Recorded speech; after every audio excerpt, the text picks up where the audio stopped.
There you go. How are you? I'm good. Look at this. They're bringing coffee. What's this? Oh, that's nice. You know what they told me? No fancy milk. Where are you? Almond milk. Are you in Iowa? Almond milk is fancy. Apparently fancy. Remember that word, fancy? There's a lot of words that I remember. And there's a lot of words that have come on the scene which I don't like iconic. Right. Everything is I know. I think Tina Turner's iconic. That's a given. Frank Sinatra, but not the Pussycat Dolls. No, but it's 9 a.m. I was thinking, what's this 9 a.m. shit? I talked to war veterans who are still sleeping their hangovers off from the night of partying. I am a war veteran. Anybody that's been in a band is a war veteran. Well, I have children, and they have. My one daughter has acquired my anxieties.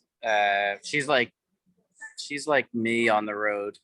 I think the waitress here is our former nanny, by the way. I'm not sure. All the girls have purple hair now, so it's hard to. Can you imagine having to identify somebody in current times? What did she look like? She had like a purple hair. Even the kids who are wearing like their hair like high and tight, like Marines or like Emilio Estevez had in Repo Man. I mean, those were like punk rock hairdos in 1981, 82, and now they're ubiquitous. I know that now it's the president of the company that turned you down. That's the person that turns you down for a loan. Right, exactly. Look, the original Repo Man, I can't tell you how many brain cells I smoked out watching that. I mean, like, honestly, every like Saturday night, me and my buddies, Jim Cavanaugh from Wanderlust and his buddies, we had a room called the Lazy Boy chair room because it was 5 guys that all moved into a big townhouse apartment kind of thing, dilapidated, and they all happened to bring, when they moved in together, they all just coincidentally owned a Lazy Boy chair. So there was 5 Lazy Boy chairs in one room, and we would sip a little weed and watch Repo Man. I have them cooking your toast. I love that movie. Thanks. Oh, okay.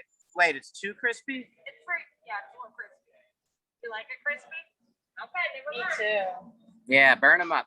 My dad, when he would order home fries, always said, burn them up. And no matter how many times they brought him back, it was never enough, and he sent it back. Me too. I love a burn up. Is that Dr. Brown Sax? It's not. Dr. Brown Sax is working at Vanderbilt right now, probably saving somebody's life, quite literally. This is my friend, Laura. Look attentive. There we go. This is my friend. Put your phone down. This is my friend, Laura Mann. Hello. She's a Philadelphia rock and roll girl, and we're just hanging out. Yeah, she owns called The Living Room, where Wanderlust. That's perfect. Look at that. Butter and jelly? I love it. No butter, no jelly. Thanks. It's my favorite meal of the day. I love eggs. I've been on this no bread, no bagels kick since April. I'm the most secular Jew around, but I use Passover as like, okay, I'm gonna stop eating bread, but nothing else. And so I'm back down to a dating weight, a fighting weight. But I too have children. You have children? I have a daughter. Yeah, she's 10, and she's smart, and maybe you'll record her one day. Smart and what? Maybe you'll record her one day. Maybe you'll produce her debut. Oh. Is she a victim of the music business too? I could see that she's got the quote unquote wanderlust in her eyes, and sings on key, and that's all I really care about. I cried when our daughter first started singing. I cried with joy. She was off key, and I just thanked. I'm not religious or Christian, but I thank the Lord Jesus. Yeah. That we didn't have a daughter with singing talent, because I no, I'm done. I can't do it again. What I was thinking about the first time I heard your music, and it was definitely feel. And I heard the song "Come On Down," and I was so knocked out by it because I was like, wow, that reminds me of the Kinks song "Love Me Till the Sun Shines," like that intro guitar lick. And I was like, wow, that's cool. Exactly. I love that shit. Oh that's my God. Now that I was just doing that, I realized is that the predecessor to Sweet Emotion? I'd love if you could put those two together after we do this in this spot right here, because doesn't it seem kind of they might have been looking to the Something Else album as well. They had good music taste. I mean, I read the Steven Tyler book, and he was talking about Peter Green and the early Fleetwood Mac, and he sang on a Left Bank song when he was in high school. I was like, this is a cool guy. Well, at the time, our producer, did you just ask me about having a good time? No, I said that was a good time. Our producer that produced Wanderlust was younger than us. It was such a cool thing. And he turned us on to the Kinks in the, like a Kinks, he's a Kinks freak. As a producer, even more than the Beatles, I would say, he really understood what made those Kinks recordings work, and just the whole approach to it. And I remember he said, because with Wanderlust, I think, I've loved this band since the first time the four of us just started playing. I was like, oh, that's it. I don't know what's going on, but there's something different about this. But there was still, it's still hard for a band to let go of things that they learned, the musicians what the musicians learned from years of playing gigs where they needed money, so they played covers, or stuff they learned sitting in their bedrooms growing up and listening to Led Zeppelin, the Rolling Stones, or Def Leppard, anything, whatever, Yngwie Malmsteen, so many guitar players, there's a lot of stuff they learned and absorbed and grew up. Anyway, the point is that when you go in the studio, what he did for us, he kind of unproduced us, unlearned, get rid of all that stuff. And that was a really good thing for the band. And I think that's why our debut album, which was called Prize, and in general as a band, there's nothing in there. If we did a take, he would go, that sounds pretty good, we would feel good about it, and then he'd wait a second, and he'd hit the talk back, and he goes, for third set at the Pinewood Inn. And we were like, what does that mean? And we realized, like, yeah, if you're a cover band playing the third, it's getting a little, and he just would, like, and I remember he turned us on to the Kinks, stuff that we never heard before, nothing that was on the radio. And especially with Mick Avery, on that song you're talking about, and it goes, when it goes, boom, boom, cow, go, go, go, go, go, cow. And yeah, absolutely. I refer to it as I want you to drum like Mick Avery, and we were like, well, he would say to Jim, we were like, well, what is that? And he'd go, like, fuck your song. Like, it wasn't okay. Oh, that's right. This is the part where we stop, and then I'm gonna do a thing, and then we kick back in, and we knew what he meant. It was just like, if your song is hooky and it's well written and well arranged, if the band also does that, it's too much. That's already taken care of. The band can just sort of play like they don't give a shit, because that stuff's already there. They don't have to what's it called? Customize themselves. That's not what I meant, but to the song. What's that word? They don't have to something. Well, I mean, it doesn't hurt if the songs are already really good, you know, whatever production you have going into it. I heard a friend of mine who I won't drop any names because I don't want to get myself in trouble, but you know, some of their early records that they were going to re-release, and one of the other band members said, well, you can't polish a turd, you know. And I truly apologize. I am eating. Yeah, I know. I feel so bad for saying that because you're eating. You know? It's all right. You know what? When you're married to a doctor, the stuff she talks about, I'm like, if I could not hear about excrement one night at dinner, I'd be thrilled. Can I tell you, that is my biggest pet peeve. And as soon as I was thinking that, because you know it's morning and the caffeine or Adderall hasn't really kicked in yet, you know. But what do you think that was sort of did that inform that sort of hands-on production or hands-off production, or just suggestions? How did that affect the music that you've made after? Because you've never stopped after Wanderlust. I mean, the music still keeps going, yet you still revisit. Is it just the guys in the band, or that sort of that bond that you had that makes you want to go back to the material and re-release it? As far as Wanderlust? Yeah. I think it's exactly like no matter what anyone says or does, or self-help books come out, or any therapists say, if you had a relationship that was illogical, but it worked, or it was more so, it was like fireworks, you know, exciting and just was exciting and had a life of its own. I would say what that band had, the only thing I've ever done with a band that, yes, had a life of its own. There was like, it just had a life of its own. It had an engine would start, and it would start. It was a ride, and it only worked when the four ingredients were there.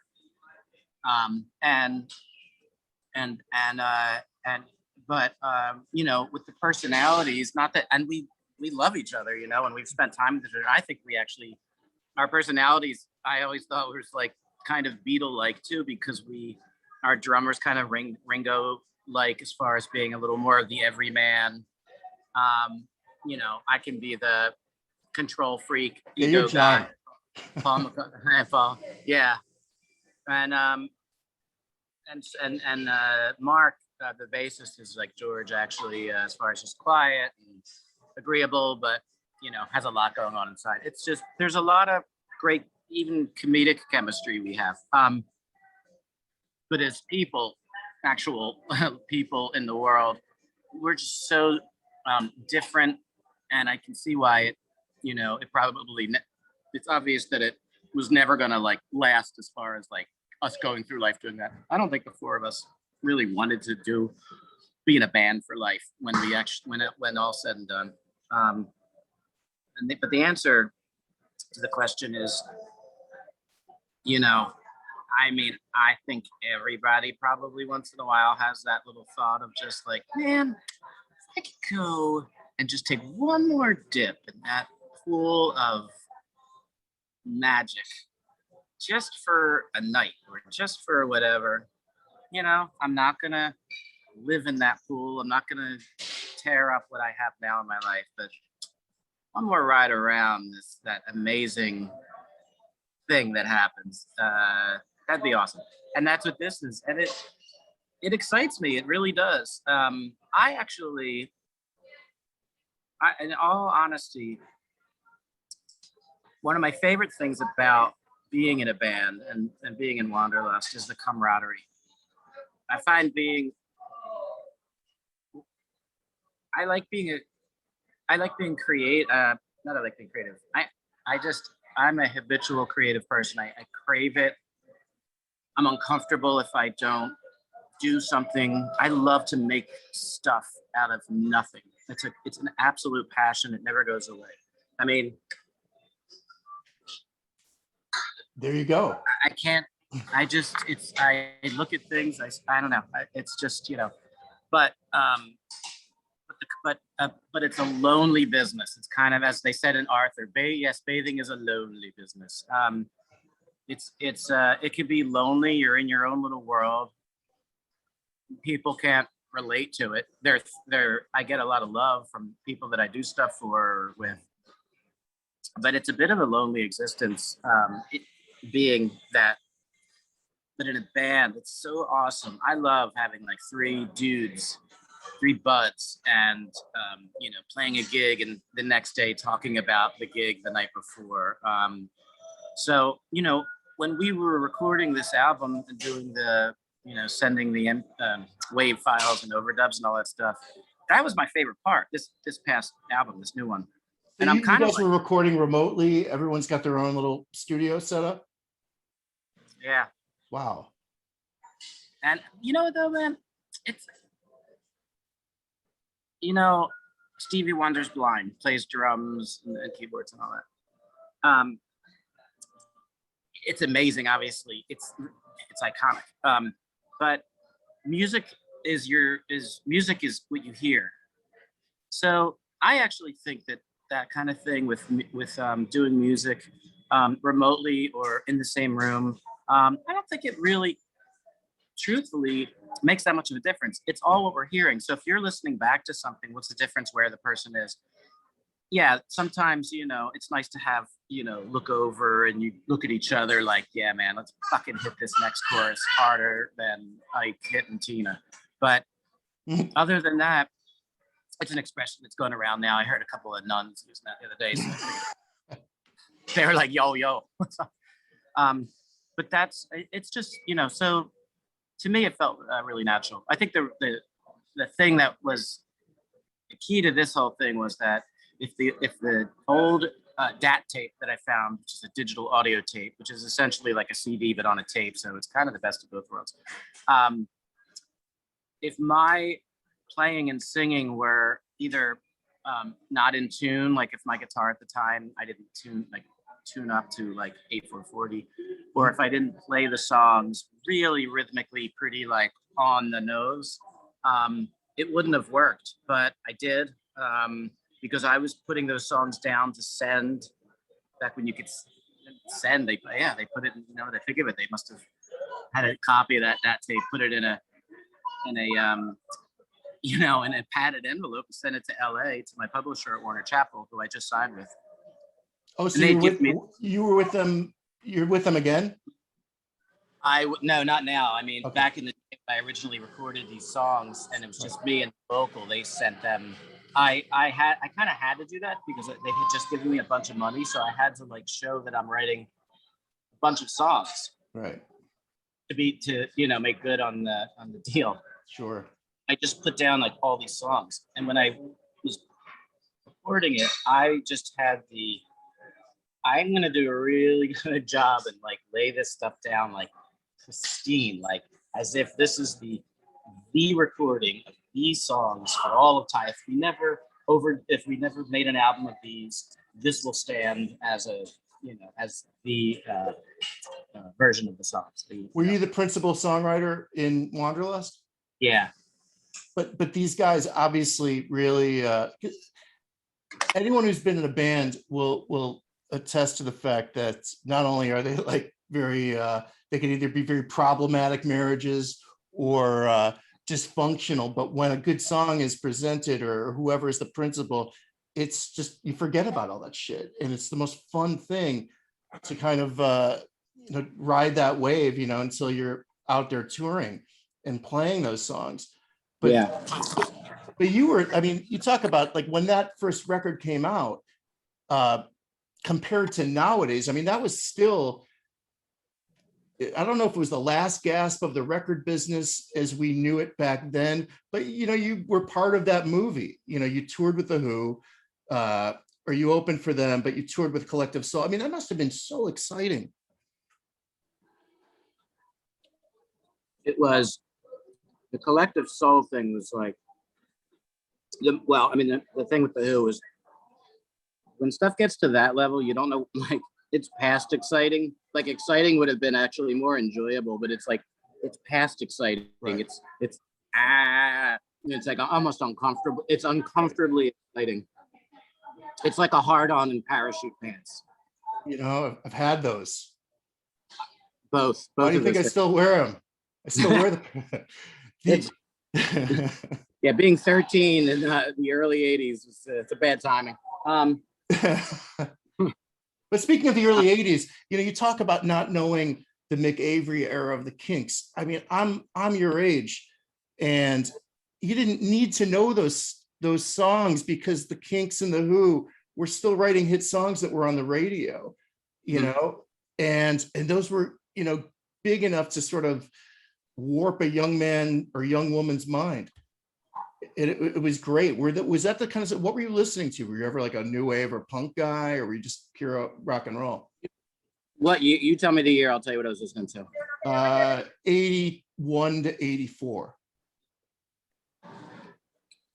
Your high school years or whatever. Yeah, I was listening to Tattoo You, which just came out. Yeah, it just came out. Went to that concert. So great. The principal came. Of course, the Stones came to Philly on a Friday afternoon. That's when the concert was. So if you wanted to go, you had to cut school. Really? Okay. So we cut. So I remember the principal saying, and if anybody is making plans to attend the concert, there's nothing clearer than a principal saying the word concert. Right. A concert. A rock and roll concert. Yeah. There will be ramifications. I don't know. Nobody, we were like, whatever. But we all went. I made the mistake of having a vodka orange juice at about 7:35 in the a.m. in the car of our friend Doug Beaumont, who drove around this turn. There's like a curve that goes on to 76 that takes you from the suburbs where I lived into Philadelphia improper. And I thought that was it, Steve. Between the vodka orange juice, not that I was like drunk, but more like Jewish drunk, where like the acidic quality of the orange juice, it was by far shadowing what was supposed to just be like, yeah, it was more like, is there a bathroom around? And so 81, that was such a great, that album, you know, that's all I remember. I also loved Emotional Rescue and still do. I listen to Emotional Rescue. Like, yeah. Love that my favorite part of that song is when I think it's Bobby Keith's playing sax, and Keith and him are kind of trading the same lick at the end of the song. When it's like, oh yeah. Oh, it's like, I know. I love that. And it's a great summertime record. You gonna get it. I love when he goes, maybe I'll sing with this one. Maybe I'll become a playboy, hang around in gay bars and move to the west side of town. that's the best. What a sentence. Anyway, so Tattoo You. Kicks is on Tattoo You as well, right? Wait, which one? Kicks. Little T and A. Yeah. I'll take you to the top. Exactly. I swear. And I love Ain't No Use in Crying. It's just badass. For me. And Waiting on a Friend. I mean, that song is up there with the best. And then I was listening to I was heavy into Bob Dylan's Born Again albums, to the they're great grin of my Jewish mother. Really heavy into them. Slow Train Comin' came out in 79. Saved came out in, I think, 80 or 81. Man, the Saved album with Jim Cavanaugh on drums. That's what's that? Is Every Grain of Sand on that, or was that before? Like on Slow Train Running? That's Out of Love. Oh yeah. I didn't Every know. Grain of Sand. Yeah. I went back and checked out that stuff. Check out Pressing On. Oh my, Dylan's singing on that album is great. And it was like a different voice than any other album. It's just got, well, I guess he had the Lord. Yeah, You know, there's a great. He thanked Jerry Wexler when he won the Grammy. He's like, I'd like to thank the Lord for it. You know. oh, totally. Yeah, that's exactly how he said it. And he goes, "I'd like to thank Barry Beckett and Jerry Wexler." And yeah, I love that shit. And then I also loved, I think in the early 80s, Joan Armatrading. Walk Under Ladders is a great record. That's somewhere around there. And Lindsey Buckingham, Law and Order. Another amazing person. London. What's that? He's amazing too, Lindsey Buckingham. He is. I wish he would make his solo. I wish it just wasn't so like, the narcissism is sort of a bummer. Like, it was great him doing everything on like the first solo album, that one, Law and Order and everything. And I loved Out of the Cradle. And I also loved, Out of the Cradle. All of them. But I wish he would just like get together with some people. If he doesn't want to do a Fleetwood Mac record or whatever, I wish he just would play with some other people.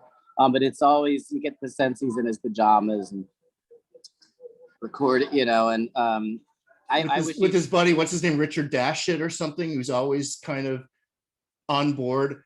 I can't believe I remember that song. I remember that name. Yeah. Wow. I recorded in Los Angeles years ago, and it was with, he just passed away a couple of years ago, maybe. He's the engineer of Wildflowers. And he also recorded Dylan's like Modern Times.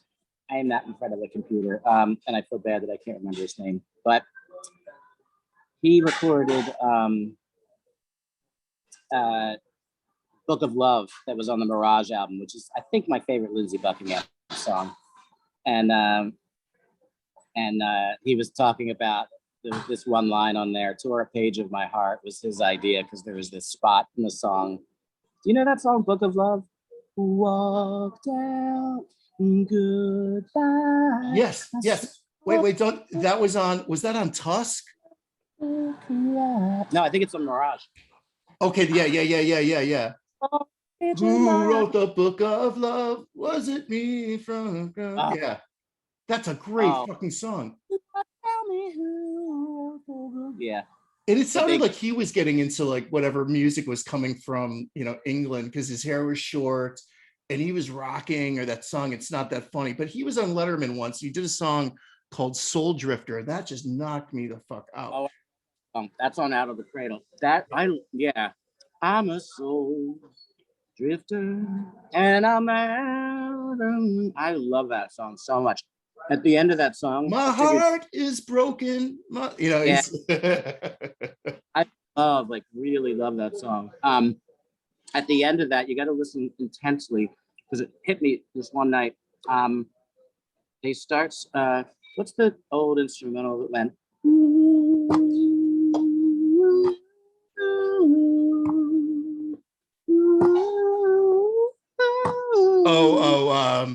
A Summer Place. Yes. Yeah. Listen to Soul Drifter.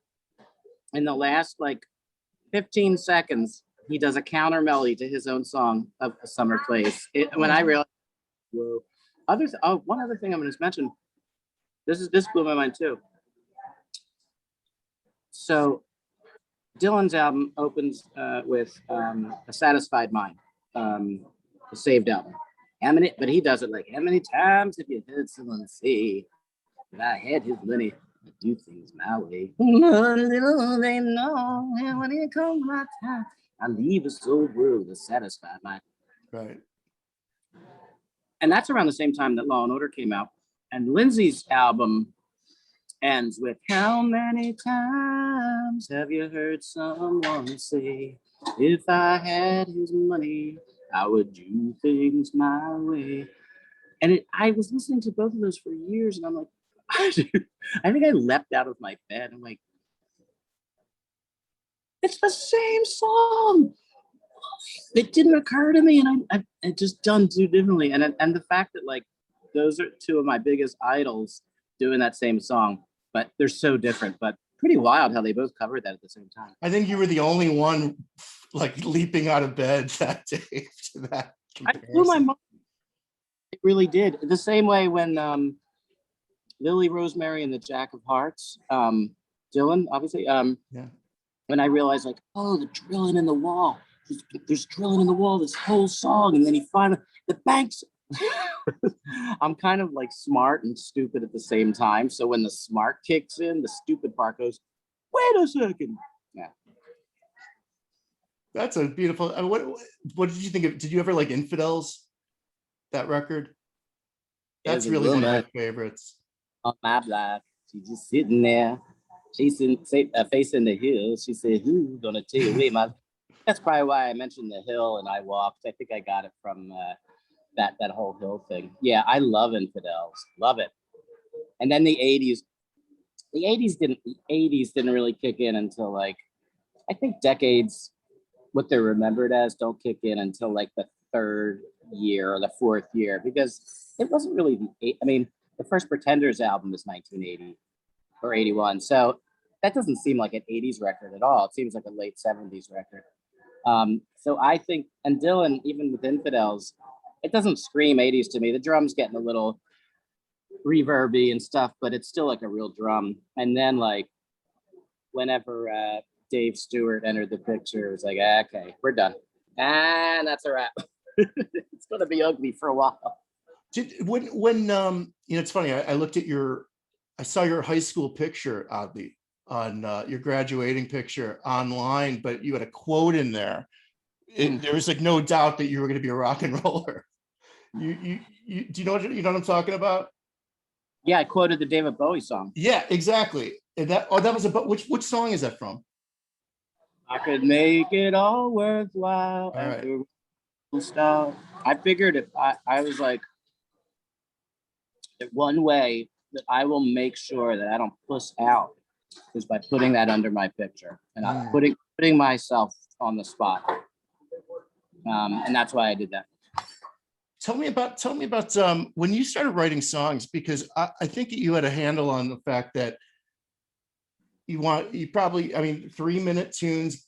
What's the don't bore us, get us to the chorus kind of thing with a bridge. And it's a great enduring construct, in music that people seem to get away from. I listen to new rhythm and blues or R&B or whatever they call it, and they're just like vocal runs over one riff and there are no songs. I mean, you talk about anything that was coming out of Motown or even shit that the Faces were doing later on. It's just, and then jump forward to Scot Sax. You do have a lot of people who aren't, that's the one thing that I wish was still around. But when you first started writing, were you aware of that? Were you like, okay, I want infectious grooves, I want infectious, hooks and stuff like that? Because, my introduction to your music on the Feel album, when I Won't Stand in Your Way comes out, I was like, there is not one bad fucking song on this album. Thank you, man. Thank you. I mean, just to have somebody say that I'm either not paying or that I'm not related to or that isn't me is an honor. So thank you, dude. I wanted to. It was my Eric Clapton moment after hearing Big Pink. I wanted to find you. I was like, I want to play bass or join this guy's band. But you would have been. If I wait 25 years, maybe I'll interview him and start annoying the shit out of him. I would have. If you said that to me back then, I'd be like, "You play an instrument? Because you need to get the band." The Feel album. There's a woman named Joan Jones in L.A. She used to be in a band called Sun 60, and I remember them. And we used to hang out, and I remember sitting in some restaurant in LA and an Elton John, and Mad Hatters, and that Mad Hatters is great song. No, my God. And she said, man, how come nobody makes albums like this anymore where every song is great? And that, whatever she said after that was a blur. And I just remember her saying that. And that's where it started. And then this thing started in my head and that put me on. And it's kind of how things always have been with me. Something happens and I'm like, and that's the road I'm on now. And I'm not going to stop until I get to the destination there and and then get it out to the world, however that has to happen. That's yeah. I was like, I'm gonna make a record. I didn't say it to her, but I was like, I'm gonna make a record. Every fucking song is great. That was the inspiration. And I think I had maybe a couple of songs already, but Which ones? Was Girl in a Raincoat from the Wanderlust era? No, they're all new. I never go back in time and pick a. I never do that. Songs that come out on any of those records are all written within the year that it's released. But I had yeah. Why would have I had that song? That's a good question. Oh no, I guess I didn't have Girl in the Raincoat. I had Got Your Name on It, which is a song that led to me writing the biggest hit I will ever have, I'm sure, which was a song that Faith Hill and Tim McGraw covered called Like We Never Loved at All, which is just a big, wonderful experience for me. How did that all come about? I mean, when you first heard that they were going to record it, did you just submit a demo through Warner Chappell? Like, how does that work? You know what? It never seems to work that way. I'll tell you, it never seems to work where you hear what the prize will be, and then you try to work on your act to win said prize. It seems to work that way. I was signed to Warner Chappell. I was in LA. Wanderlust was done, and they, I was getting some songs placed. Oh, I had a song on the American Pie soundtrack, and some really great things were happening. But ultimately, it was still like I need to, something needs to happen, something bigger, something greater, and all that. That's satisfying. And I was like, I'm gonna go to Nashville. And I had a manager at the time, British manager, and I was like, hey man, I'm gonna go to that, And he's like, well, there's no point in that, it's taking a whole trip, just stay in LA and work on your. I was like, I feel like I just need to go to Nashville, and I'm just gonna make copies of this Got Your Name on It song. I was like, I kind of feel like this is like a really strong song, and I feel like this would be great to. I don't know. I believe in it. It's like such a good song. So it's such a real deal song. I mean, I really feel good about it. So I didn't listen to him. I don't know why he was thinking I shouldn't do that. I never really understood that, but I went anyway. And I dropped the CD off of Got Your Name on It, handwritten, to a couple of record companies, and one at Warner Chappell, Nashville. I was signed to Warner Chappell, LA, but I didn't know anybody in Nashville. I kind of still don't. Not in the I'm not a music business Nashville person at all. You've got a great neighborhood. I mean, with a lot of musicians, right? Yeah, that's the Nashville I'm in. Not the business now. Yeah. So I dropped the CD off, and then a week later, I got a call from a guy named John Rich. He said, "Man, I heard your song Got Your Name on It. It's bad." First of all, you never get a call from anybody. That's a rare thing. I thought when I was a kid, those kind of things would happen. It never happened. It happened then. He's like, "Man, can we use this? I'm working with a girl," and I think it was Gretchen Wilson. And he's like, I think he wanted the song for Gretchen Wilson. But I said, "Man, I think I'm going to put it on my record," because I was already talking about doing this Feel record and making every song's a great song album. And I didn't say that to him, but I did say I think I'm going to do it for myself, which is kind of ballsy because most people would be like, "Well, hell yeah, take it, man, run with it." And he said, "Well, all right. Well, how about I come down to Nashville and we write?" I was like, "Sure, man, yeah." So he came to Nashville. We wrote Like We Never Loved at All. He brought his writer. He always works with Vicky McGehee. She's sort of like the courtroom stenographer. She'll listen to what the two people are writing, and then she'll be like, flip those lines around. It's interesting. It's a great third. If you ever wonder why there's three names, that's why, and it's really helpful. It's like somebody's just sort of watching from a distance this whole thing.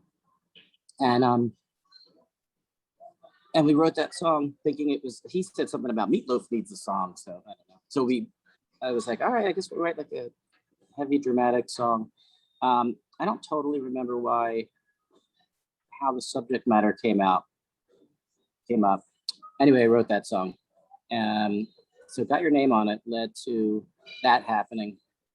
And I remember getting a call a couple of weeks later. I was in a drum store in Nashville looking at a snare drum that I really liked. It was like Rogers vintage snare drum. I'm a drummer first and foremost, so drums are more excited than a guitar any day. Like I have no, and when people are like, I got a couple of humbuckers, and I'm like, I still don't care about this. The drums are exciting. Right. So I'm like, they're like, well, it's $500, and I was like, no. And then my cell phone rings, and it's Judy Stakey from Warner Chapel, LA. And I remember it very well. She goes, dude, your life's about to change. I was like, why is that? She's like, Faith Hill loves the song. She's going to do it as a single. Tim McGraw's going to sing it as a duet. It's going to be the second single. And then I went, all right, I'll take that drum. It was like real time. It was like Beverly Hillbillies in real time. Oh my goodness, that's a great story. And then I won a Grammy, didn't it? Duet of the Year and an ASCAP award. Yeah, I was like the guy I never am. I never win things. I could write. I always say I could rewrite Stairway to Heaven. I still wouldn't get airplay, and have to stay. It's always been difficult for me to get anything. So the only thing I have is me and my songs and my ideas. So I just keep doing them. So you're excited about this Wanderlust project. When what are you guys going to go on the road at all, or tour, or do any shows? I want to. I want to a little bit, a couple shows, but it's just been tough. I think Rob has a lot of commitments with like Wilson Phillips, maybe, or Brian Wilson, and I don't know. Is he in the Brian Wilson band? Yeah, that's how I knew that guy's name. Wow. Yeah, married to Carney Wilson. No kidding. That's a friend of mine was in a band with him, and I. Oh, really? Scott Bennett. He's not in the band anymore, but he's in Brian's band. What's that? In Brian's band? Yeah, wickedly talented guy who had some personal problems, but he's on the mend. Great. He's also from Chicago. But, okay. Who else? He's playing with Brett Simons. He plays with Chicago now, but he was in Brian's band. He's also. I was replaced by him once in a group. So. Yeah, I don't know how any of that stuff works in there. I think like Rob's like, he doesn't say anything. He's a very quiet guy. Particularly quiet. He doesn't say anything, but I think like he's sort of at the whim of them. And I don't think he can commit to any dates, but he has kind of committed to November 12th in Philadelphia at a place called The Living Room. Which is, you're sitting next to the proprietor, correct? Yeah. You should come to that, man. I was just thinking that. I will. It's not that far. Why not, right? Where do you live? I'm in Chicago, but I'm supposed to come to Nashville at some point to see my buddy, and naturally we'll get together. I'll buy you some hot eggs at the Pancake Pantry. Why don't you come to Nashville July 3rd? Because me and Mark from Wanderlust is coming in, and I'm going to be playing Feel, Wanderlust, and Scot Sax songs live July 3rd at a club. It's not an impossible thing.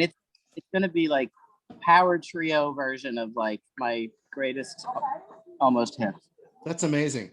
Well, Scott, it's a great pleasure to meet you so-called face to face, but I'm always a huge fan, and you're one of the good guys. Thanks, Steve. I appreciate it, man. I know. I wish I you longer, but as you got to eat, man. Supposedly said, what'd you say? I said you got to eat. Right.